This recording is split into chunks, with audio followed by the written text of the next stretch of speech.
Hello दोस्तों, नमस्ते, प्रणाम। अपने यूट्यूब चैनल पे आप सभी लोग का स्वागत करती हूँ। पैसों के प्रणाम करती हूँ, आशीर्वाद की कामना करती हूँ। दोस्तों, आप लोग के बीच बहुत ही प्यारा सिंदूरदान गीत लेकर आई हूँ। कैसा लगेगा कमेंट बॉक्स में जरूर बताइएगा। चैनल पे नए हैं तो चैनल को सब्सक्राइब करें, शेयर करें, सपोर्ट करें। दोस्तों, ज़्यादा ज़्यादा शेयर करें। आइए सुनिए, सुनाते हैं गीत। हाथ का सिनुरवा लिहले जीजा बाणा ठाड़ जी, खोला धन प्रेम घुंघुटवा से नूरा बढ़ाई जी, खोला धन प्रेम घुंघुटवा। हाथ का सिनुरवा लिहले जीजा बाणा ठाड़ जी, खोला धन प्रेम घुंघुटवा से नूरा बढ़ाई जी, खोला धन प्रेम घुंघुटवा।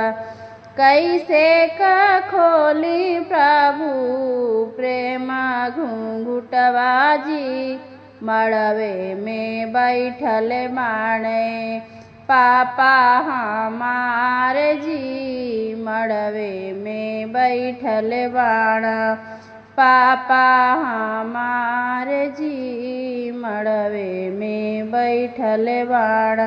हाथ का सिनुरवा लिहले जीजा बाणा ठाड़ जी, खोला धन प्रेम घुंघुटवा से नूरा बढ़ाई जी, खोला धन प्रेम घुंघुटवा।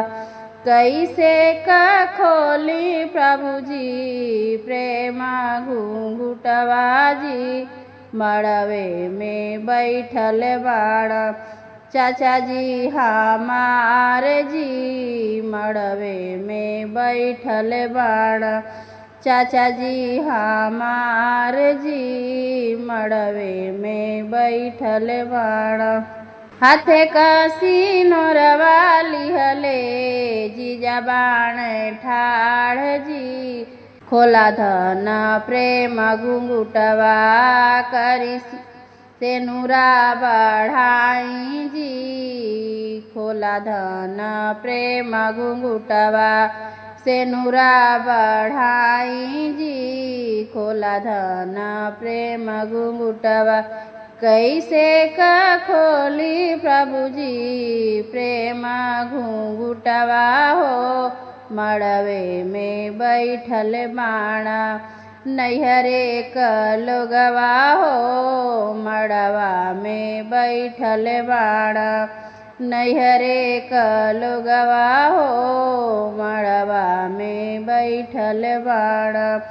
हाथ का सिनुरवा लिहले जीजा बाणा ठाड़ जी, खोला धन प्रेम घुंघुटवा से नूरा बढ़ाई जी, खोला धन प्रेम घुंघुटवा से नूरा बढ़ाई जी।